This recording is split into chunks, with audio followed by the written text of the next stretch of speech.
मी काय म्हणतोय, एवढा कायापालट 2च वर्षात होईल याची मला सुद्धा गॅरंटी नव्हती. पण मी नक्की सांगत होतो की हे फ्युचर आहे फ्लटर. का माहितीये का? फ्लटर मुळात गुगलचं आहे. ठीक आहे. अँड्रॉइड कोणाचं आहे? गुगलचंच आहे. नीट विचार करा, फ्लटर आता जर गुगलचंच आहे, अँड्रॉइड पण गुगलचं आहे. अँड्रॉइड वरती फक्त अँड्रॉइड फोनवरती ऍप बनवता येतात. मला जरा विचार करून सांगा, एकच कंपनी ओनर आहे दोघांची, ती अँड्रॉइडला प्रमोट करेल की फ्लटरला प्रमोट करेल?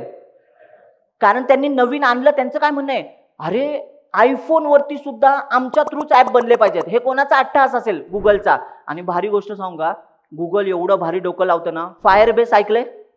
किती लोकांनी ऐकलंय फायरबेस? फायरबेस हा बाय डिफॉल्ट डेटाबेस सारखा काम करतो, आपण बोलतो ना, किंवा बॅकएंड सारखा चालतो. ऐकलंय ना फायरबेस? हे फायरबेस सुद्धा गुगलचं आहे.